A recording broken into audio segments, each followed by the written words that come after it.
Hello, and thank you for choosing this heartfelt, modest historical romance by E.Mallery. Before we get started, don't forget to hit that subscribe button. Your support is appreciated and helps us continue bringing you more captivating tales, completely free. In each story are bits and pieces of true accounts of my personal life. So grab a pillow and make yourself at home and let your imagination transport you to a world of love, courage, and adventure in a time long past. Enjoy the story. Welcome to Jenny's Star. Copyright E.Mallery. Chapter 1, The Shadow of Otter Creek. The Pennsylvania air, usually thick with the scent of pine and damp earth, felt like a shroud around Jenny. At 18, her world had shrunk to the confines of their small, creaking farmhouse in Otter Creek, a place once filled with her father's booming laughter and her mother's gentle hum. Now, only the silence screamed. Her father, a kind, steady man, had succumbed to a sudden fever 6 months ago, leaving a void that Uncle Sal, his younger brother, had eagerly filled. Sal, with his slicked-back hair and eyes that seemed to miss nothing, had arrived with a suitcase and a self-appointed air of authority. He spoke of taking care of them, but his care felt more like a cage. He managed the meager farm income, doled out scraps of food, and his voice, low and menacing, became the soundtrack to Jenny's days. He had a way of looking at her, a possessive gleam that made her skin crawl, and his casual touches, a hand lingering too long on her arm, a brush against her back, sent shivers of dread through her. Her mother, already frail, withered under Sal's presence, her cough deepening with each passing week. She'd spend her days in bed, a shadow of her former self, whispering apologies for her helplessness. Jenny became her mother's sole caretaker, a silent witness to Sal's growing tyranny. He'd criticize her cooking, her chores, her very existence, chipping away at her spirit until she felt as brittle as dry leaves.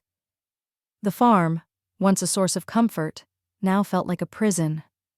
One bitter evening, after Sal had raged about a misplaced tool, her mother, barely audible, clutched Jenny's hand.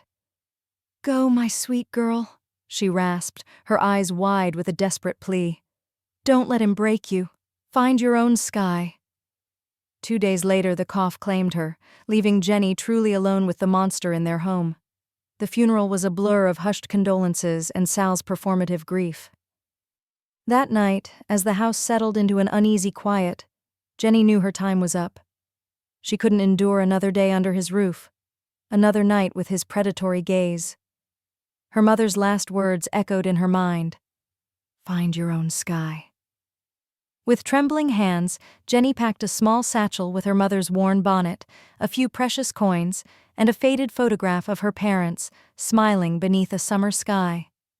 She waited until the moon was high and Sal's snores rumbled through the floorboards, then slipped out, a phantom in the night, leaving Otter Creek and its suffocating shadows behind. Chapter 2. A Glimmer of Hope. The cold night air bit at Jenny's exposed skin, but the fear of Sal was a more potent chill.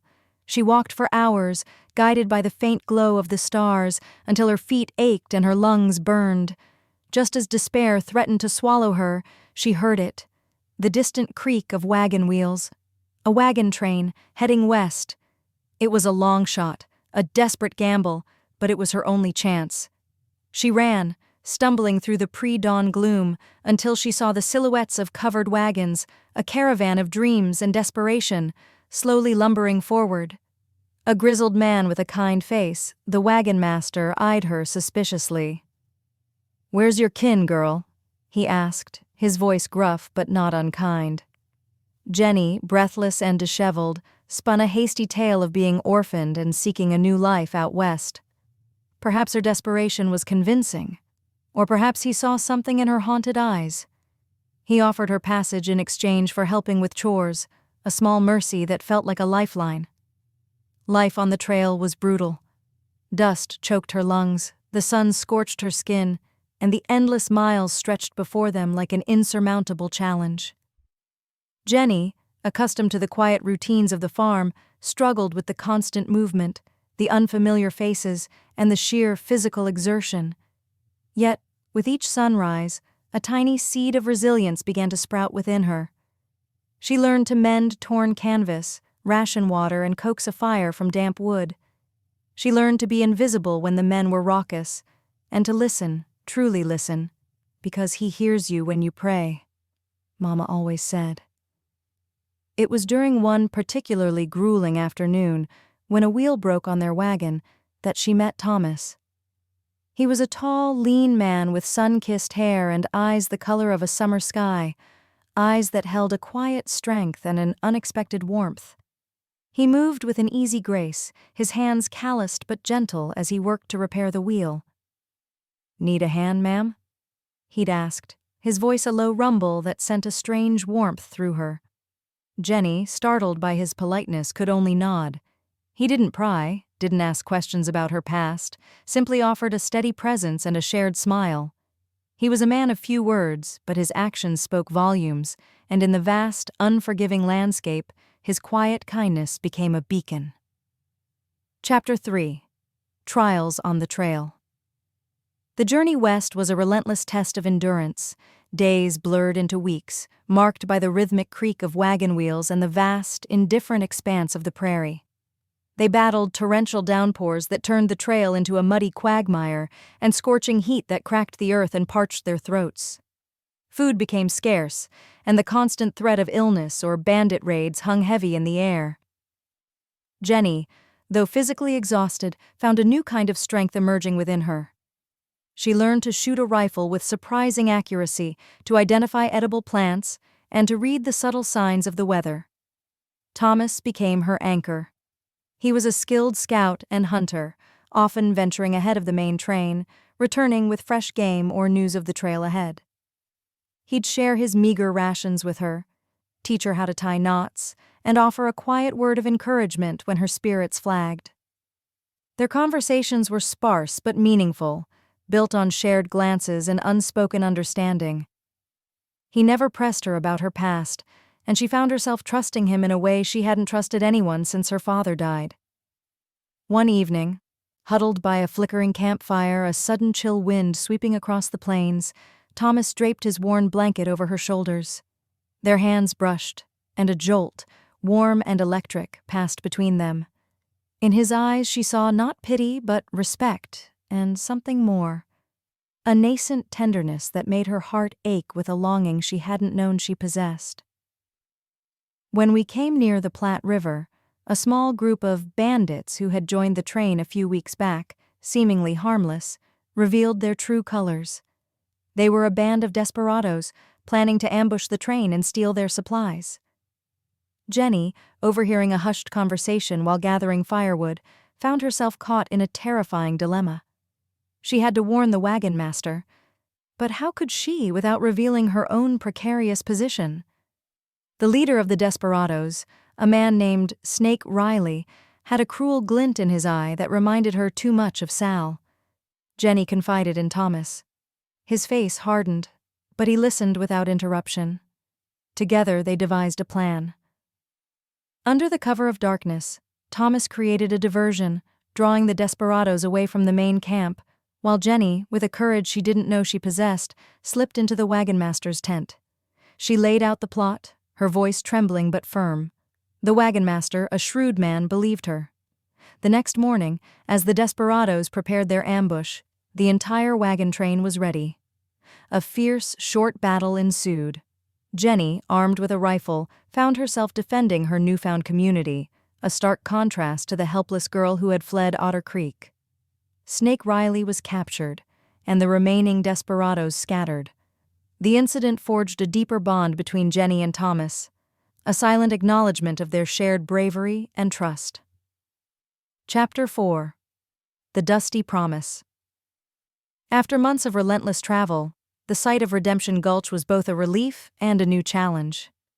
It wasn't the bustling metropolis Jenny had imagined, but a collection of dusty shacks, a saloon, a general store, and a blacksmith's forge, all huddled together against the vast, untamed landscape. The air was thick with the scent of pine, wood smoke, and the faint, metallic tang of ambition. The wagon train dispersed, each family seeking their own fortune. Thomas, with a quiet nod and a lingering gaze, told her he was heading further north, to scout land for a ranch.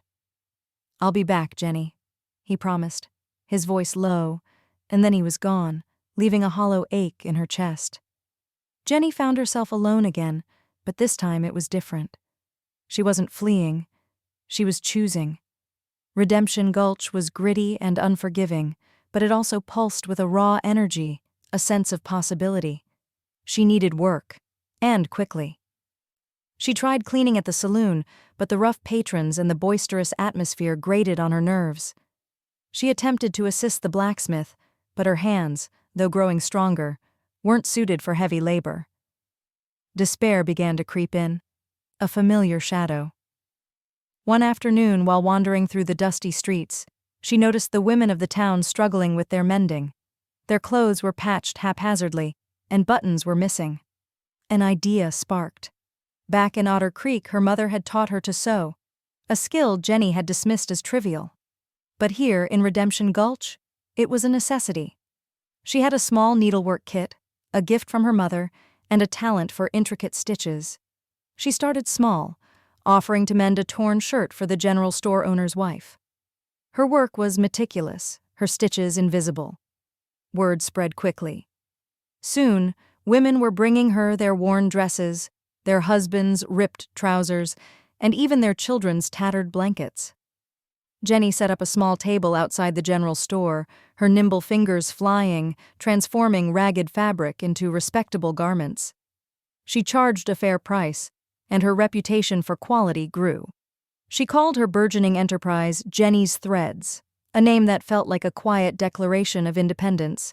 Then came a rival, a sour-faced woman named Martha, who ran the only other mending service in town, saw Jenny's success as a threat.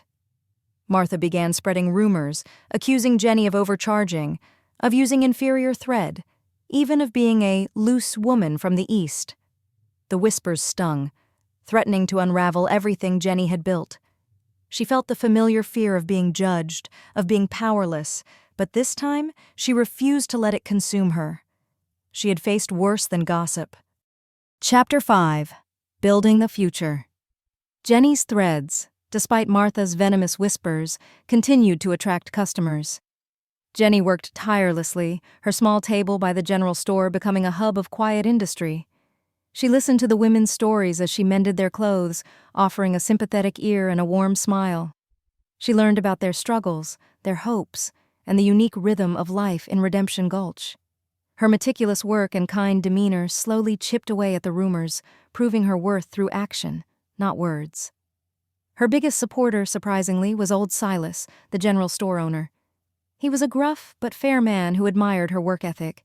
He offered her a small corner inside his store, a space she could call her own, shielded from the elements and Martha's glaring eyes.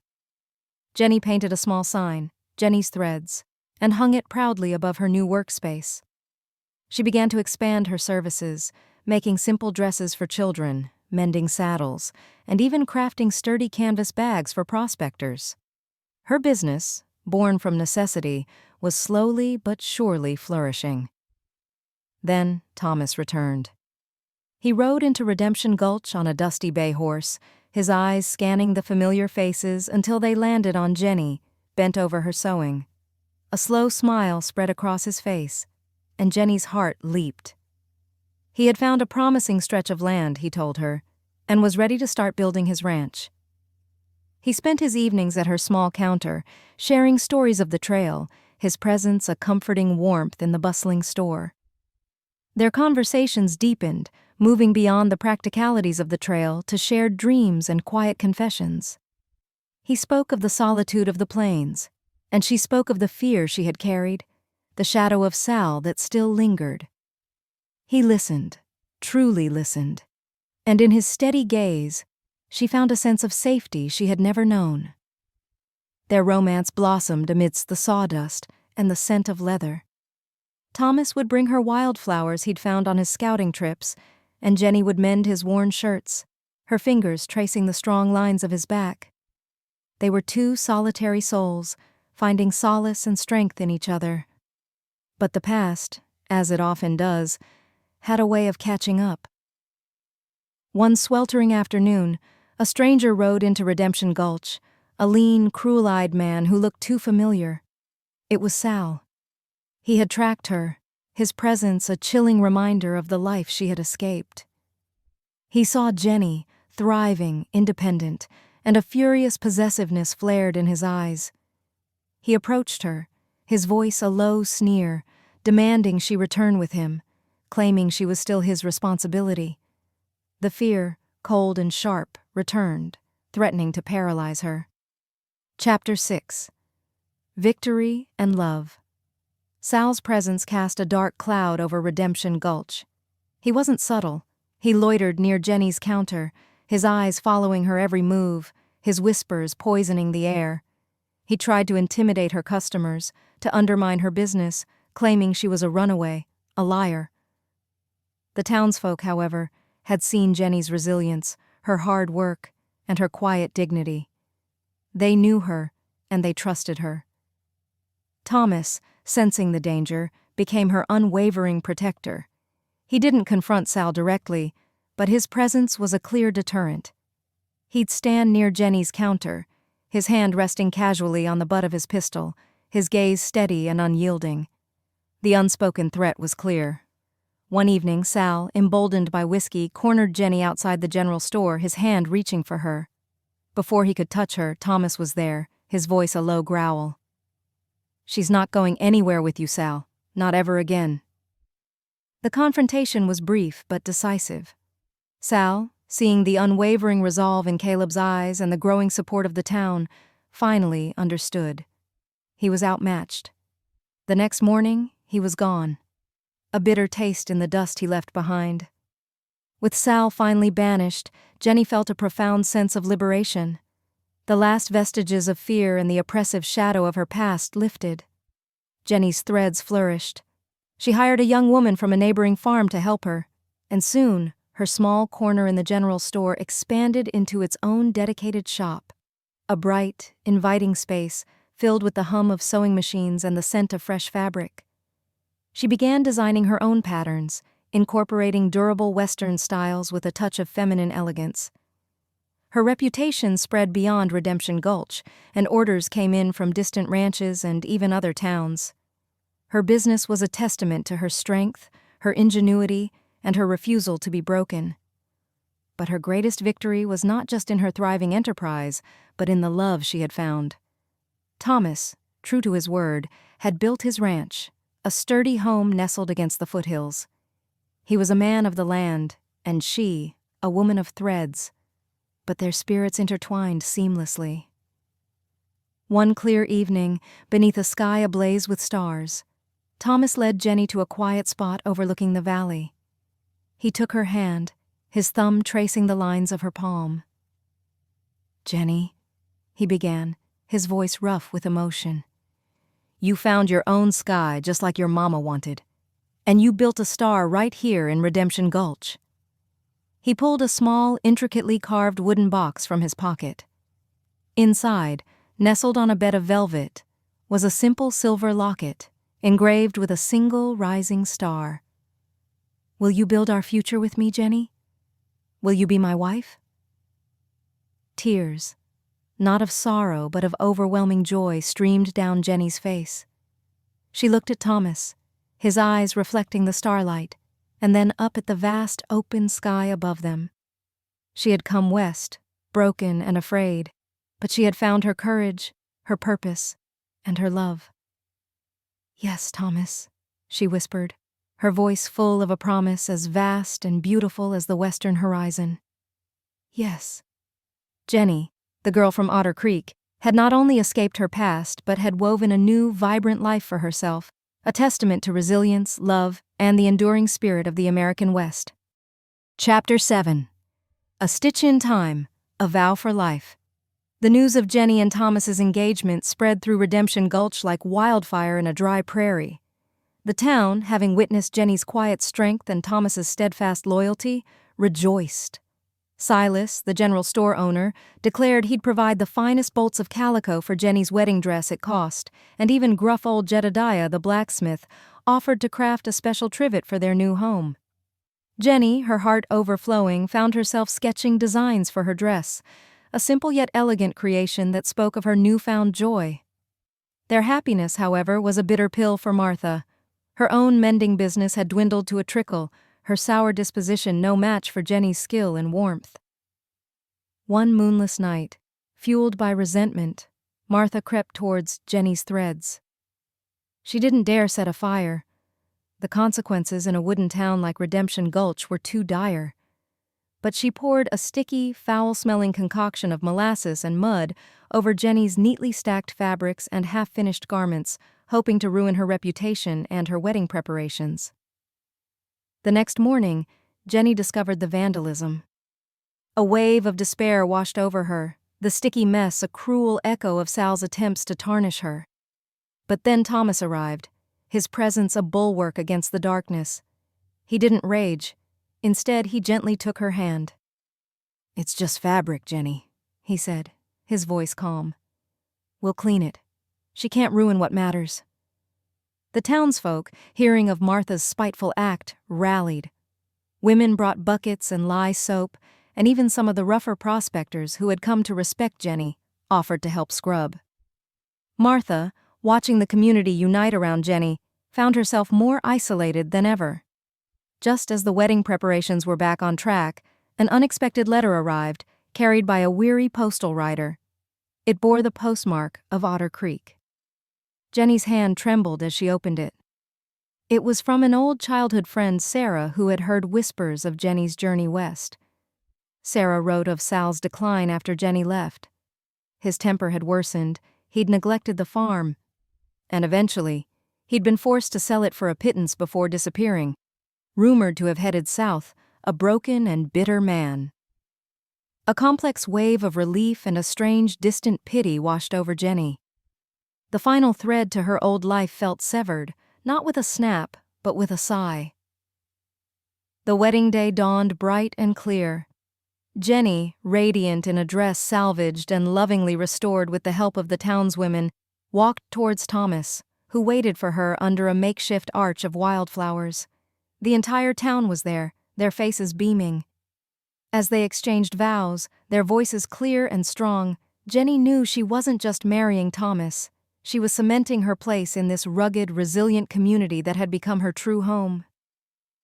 The celebration afterwards was a joyous affair, filled with laughter, music, and the shared hope for a bright future. Chapter 8. The Flood and the Forge.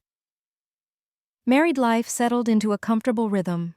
Thomas worked tirelessly on his ranch, his cattle herd growing, while Jenny's threads became a cornerstone of Redemption Gulch. Jenny even started taking on apprentices, young women eager to learn her skill, her shop a beacon of industry and quiet camaraderie. Her success attracted the attention of a slick businessman from Denver, Mr. Abernathy, who offered to buy her out, promising her a life of leisure. Jenny, flattered but resolute, politely declined. "My threads are woven into this town, Mr. Abernathy," she explained. "They're not for sale." Then came the rains. Not the gentle spring showers that nourished the land, but a relentless, week-long deluge. The small creek that gave Redemption Gulch its name swelled into a raging torrent. One terrifying night, the cry went up, "The creek's breached its banks!" Water surged through the lower part of town, a muddy, destructive tide. Jenny and Thomas, their own small cabin on slightly higher ground, rushed to help. The general store was inundated, and several smaller shacks were swept away. Jenny's threads, though not directly in the flood's path, suffered roof damage from the relentless downpour, and precious supplies were waterlogged.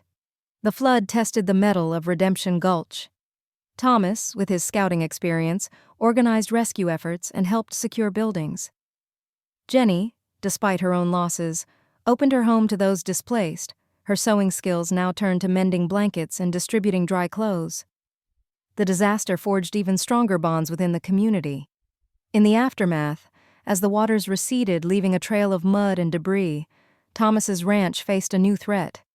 A strange sickness began to affect his cattle, a consequence of the damp conditions and contaminated grazing lands. It was a grim reminder of the precariousness of life on the frontier. Together they faced this new challenge, Thomas consulting with experienced ranchers and Native American elders for remedies, while Jenny managed their dwindling finances with careful stewardship. Chapter 9. A ghost from the ashes.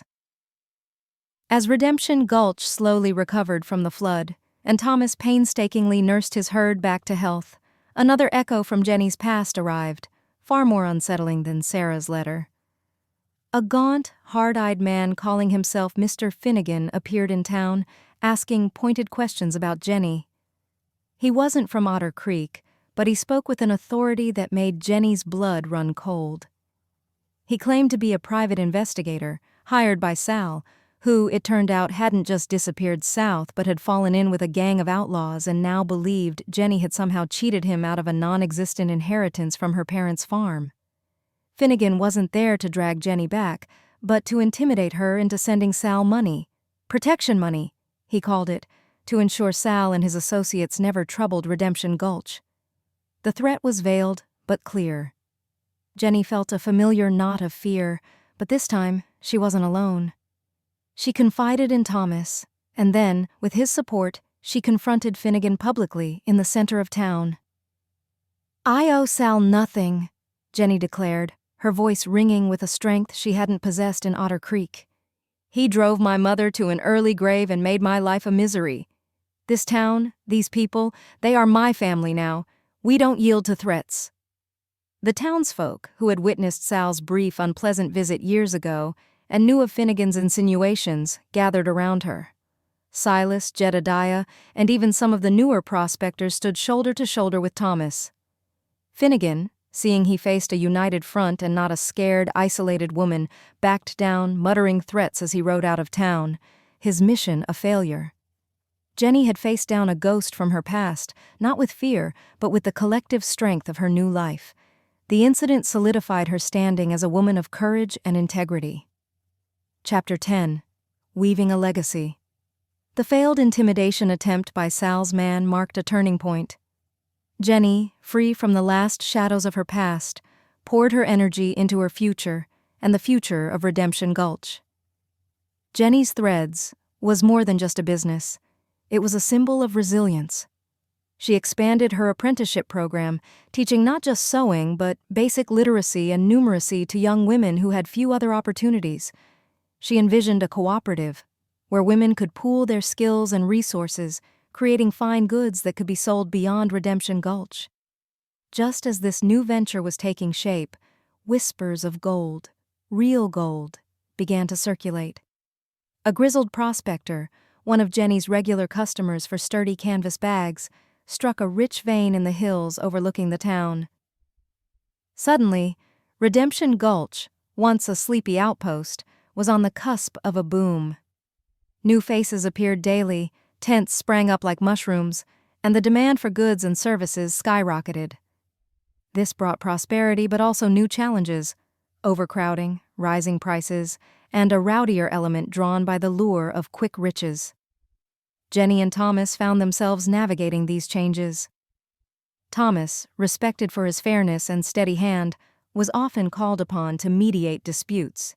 Jenny's cooperative idea gained new urgency, providing stable, respectable work for women in a town increasingly dominated by transient men. They made a significant decision. Instead of hoarding their growing prosperity, they invested in Redemption Gulch, helping to fund a small schoolhouse and contributing to the salary of a proper teacher. They also started their own family, the birth of their first child, a healthy boy with Thomas's blue eyes and Jenny's determined spirit, bringing a new depth of joy to their lives. They named him Samuel, after Jenny's father, reclaiming the name from the darkness of her uncle. Chapter 11. A Sky Full of Stars. 15 years later, Redemption Gulch was a thriving town. The gold rush had eventually faded, as such things do, but it had left behind a more established community with a proper main street, a church, a school, and families who had put down roots. Jenny's Threads and Women's Cooperative was a handsome 2-story building, a testament to female entrepreneurship and community spirit. Jenny, her hair now streaked with silver, was a respected matriarch, her advice sought by many. Thomas, his ranch prosperous, served on the town council, his wisdom a guiding force. Their son Samuel was a strapping young man, and they had been blessed with a daughter too, Lily, whose laughter echoed in their comfortable, expanded home. One crisp autumn evening, the town gathered for its annual Founders' Day celebration. A special tribute was planned for Jenny and Thomas. The new mayor, a young man who had arrived as a penniless prospector and found his footing thanks to a loan from the cooperative, spoke eloquently of their contributions. "Jenny and Thomas didn't just build businesses," he said, his voice thick with emotion. "They helped build this town. Jenny, you taught us that a single thread can be strong, but woven together we are unbreakable." He then unveiled a plaque to be placed on the cooperative building. "Jenny's Star, Guiding Light of Redemption Gulch." Later that night, Jenny and Thomas stood on their porch, looking out over the twinkling lights of the town, their children asleep inside. The sky above was a vast, dark velvet scattered with countless brilliant stars. Thomas wrapped his arm around her. "Your mother would be so proud, Jenny," he said softly. "You found your own sky, and you filled it with stars for everyone." Jenny leaned her head on his shoulder, a profound sense of peace settling over her. The journey had been arduous, filled with shadows and trials, but she had faced them all. She had woven a life of purpose, love, and community from the threads of her past and the opportunities of the West. Here, under the vast, star-dusted sky, Jenny knew she was home, her heart full, her spirit soaring. The girl from Otter Creek had not just survived, she had triumphed, her life a beacon, a true Jenny Star. Thank you so much for joining us today. If you enjoyed this story, don't forget to like the video and subscribe to the channel so you never miss out on more captivating tales. Until next time, take care, stay safe, and God bless. See you in the next video.